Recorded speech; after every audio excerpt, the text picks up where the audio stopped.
ನನ್ನು ನಿನ್ ಜೊತೆ ಕಳಿಸ್ತಾಳ. ಅದ್ರ ಬದ್ಲ ನಾನ ಕೊಟ್ರ ಆತಲ್ಲ. ಹಾ, ಅತ್ತಿಯವ್ರು ಹೇಳ್ದಂಗ ಆಗ್ಲಿ. ಇಬ್ರು ಜೋಡಿ ಮೇಲ್ ಹೋಗ್ಕೊಡೋಣ. ನೋಡು, ನಾಳೆ ಪಲ್ವಿ ಮೇಡಮ್ ಅಗದಿ ಬಿಸಿ. ಜಿಲ್ಲಾಧಿಕಾರಿ ಕೆಲ್ಸ ಅಂದ್ರ ಸಣ್ಣದ್ ಮಾಡ್ಯಾನ, ಪುರ್ಸತ್ತ ಇರೋಂಗಿಲ್ಲ ಅವ್ರಿಗೆ.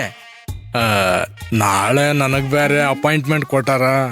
ಅಂದ್ರ ರೈತರ ವಿಚಾರ ಹೇಳಿ ಹಂಗ ಸೀರೆ ಕೊಟ್ಟು ಬರ್ತೇನೆ. ಸ್ವಾಮಿ ಕಾರ್ಯನೂ ಆಗುತ್ತೆ, ಸ್ವಕಾರ್ಯನೂ ಆಗುತ್ತೆ. ಕೊಡ್ತೀನಿ ಬಿಡು. ನೋಡು, ಅವ್ರು ಬ್ಯುಸಿ ಇದ್ದಾಗ ನೀ ಸೀರಿ ಗೀರಿ ಅಂತ ಹೋದ್ರ ಅವರು ಈ ಪೂಜಿನ ಯಾಕಾರ ಒಪ್ಕೊಂಡಿ ಅಂತ ಅನಿಸ್ತದ.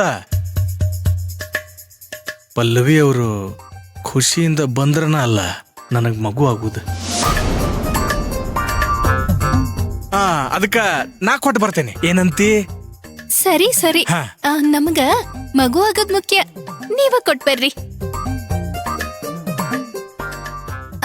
ಪಲ್ಲವಿ ಮೇಡಮ್ಮ ಅನು ಅವ್ರಿಬ್ರು ಖುಷಿಯಿಂದ ಪೂಜೆಗ್ ಬಂದ್ರ ಅಷ್ಟೇ ಸಾಕು.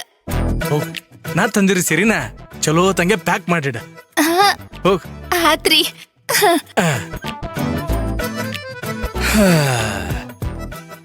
ನಾಳಿಗೆ ತೆರಿ ಮ್ಯಾಲ ಹೊಸ ಸಿನಿಮಾ ರಿಲೀಸ್.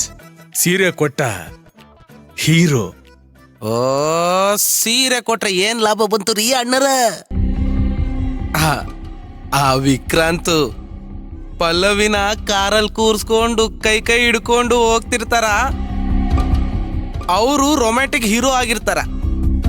ಇಲ್ಲಿ ನೀವು ತ್ಯಾಗರಾಜ ರಮೇಶ್ ಅರವಿಂದ್ ಹಂಗ ಕೈ ಇಸ್ಕೊಂತ ಕುಂತಿರ್ಬೇಕಾಗ್ತತ್ ನೋಡ್ರಿ. ನನ್ನ ಅಕ್ಕಿ ಪಲ್ಲವಿ ಮಧ್ಯ ತಲಿ ಹಾಕ್ಬೇಡ, ತಲಿ ತೆಗಿತೇನ.